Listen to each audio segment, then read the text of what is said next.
औज़ुबिल्लाहिमिनश्शैतानिर्रजीम बिस्मिल्लाहिर्रहमानिर्रहीम। जी बेटा, आज काफ़ी दिन के बाद हम आपका आईएएस का टॉपिक डिस्कस करने लगे हैं और आज से हम इंशाअल्लाह खुलफ़ाए राशिदीन का सिलसिला शुरू करेंगे। चारों खुलफ़ाए राशिदीन पे हम 1 बाय 1 एक डिस्कशन करेंगे, ठीक है। सबसे पहले कौन से खलीफा थे आप नबी करीम सल्लल्लाहु अलैहि वसल्लम के विसाल के बाद? जी,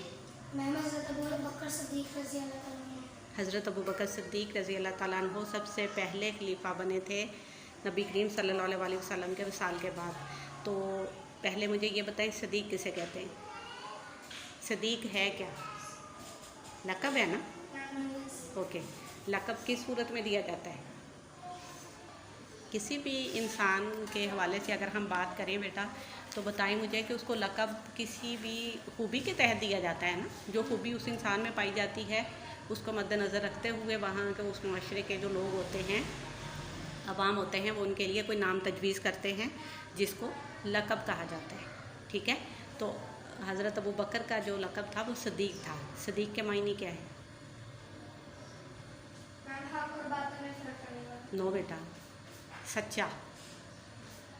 सदीक़ का मतलब होता है सच्चा, सच बोलने वाला। चूँकि उन्होंने शुरू से ही हमेशा सच बोला और आप सल्लल्लाहु अलैहि वसल्लम का साथ भी दिया, वो तो बात की बात है, लेकिन क्योंकि उनकी किरदार में ये खूबी थी कि उन्होंने कभी झूठ नहीं बोला था, कभी झूठ का साथ नहीं दिया था, हमेशा सच बात कहते थे, हक़ बात कहते थे, इसलिए उनको सदीक़ का लक़ब दिया गया था। तो ये बताएं कि उनका पेशा क्या था, पता है कुछ? या आप ही की बुक में से मैंने आज का टॉपिक पिक किया है। मैंने आपको बताया था कि अब हम आपकी बुक से ही कुछ पॉइंट्स पिक किया करेंगे और उस पर डिस्कशन किया करेंगे आईएएस की। तो बताएं मुझे, कौन सा पेशा है, कौन सा काम, क्या करते थे वो इस्लाम कबूल करने से पहले? शाबाश, वेरी गुड। कपड़े का कारोबार करते थे, यानी वो ताजर थे। और जी बिल्कुल, ये तो अब अभी हम उनके किरदार के हवाले से कुछ बातें करेंगे, तो फिर उसमें हम देखते हैं कि सीधा सीधा पॉइंट्स क्या हैं उनकी खुसूसियात, जो उन्होंने इस्लाम कबूल करने के बाद जिस तरह से उन्होंने किरदार अदा किया अपना इस्लाम की तबलीग में, और आप सल्लल्लाहु अलैहि वसल्लम का जिस कदर खूबसूरती से साथ दिया, वो एक मिसाल है हम सब के लिए। क्योंकि आपको पता है कि उनको आप नबी करीम सल्लल्लाहु अलैहि वसल्लम के बेहतरीन दोस्त होने का एजाज़ हासिल है, पता है ना आपको? हमेशा हर मुश्किल वक्त में, हर अच्छे वक्त में, हर जगह पे उन्होंने आप सल्लल्लाहु अलैहि वसल्लम का साथ दिया था। और सबसे पहले मर्दों में इस्लाम कबूल भी हज़रत अबू बकर सिद्दीक़ रज़ी अल्लाह ताला अन्हु ने ही किया था, ठीक है।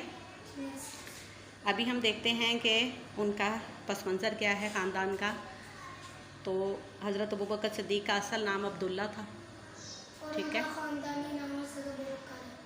जी बिल्कुल, कनीयत अबू बकर थी और उनका असल नाम अब्दुल्ला था। और आपकी जो विलादत थी, जो पैदाइश थी, वो 574 ईस्वी में हुई थी मक्का मुकर्रमा में, ठीक है।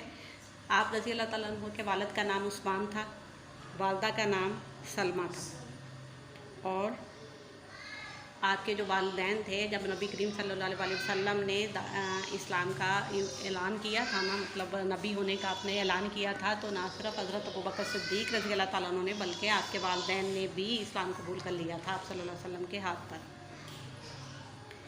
और फिर उसके बाद आपको मैंने अभी जैसे हमने जिक्र किया कि वो जो हैं अल्लाह के नबी सल्लल्लाहु अलैहि वसल्लम के बहुत अच्छे दोस्त थे हज़रत अबू बकर सिद्दीक़। इसके अलावा एक बात और भी है, हज़रत अबू बकर सिद्दीक़ का इस्लाम कबूल करने से पहले एक और नाम भी था, जो कि अब्दुल काबा था, ठीक है। अब्दुल काबा भी नाम उनका मशहूर था और उनको एक और लक़ब भी दिया गया था। एक लक़ब तो उनका सदीक़ था ना, सदीक़ के मायने होते हैं सच्चा। इसके अलावा उनका एक लक़ब अतीक भी था।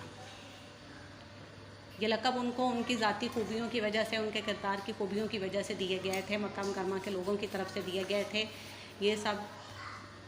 इसके बाद जब उन्होंने इस्लाम कबूल किया, आप सल्लल्लाहु अलैहि वसल्लम को आखिरी नबी तस्लीम किया, और फिर हर अच्छे बुरे वक्त में आप सल्लल्लाहु अलैहि वसल्लम का बेहतरीन अंदाज से साथ दिया, तो फिर इसकी वजह से उनकी जो इज़्ज़त और एहतराम था वो वहाँ के लोगों में, उस इलाके के लोगों में और भी ज़्यादा बढ़ गया था। ख़ास तौर पे नबी करीम सल्लल्लाहु अलैहि वसल्लम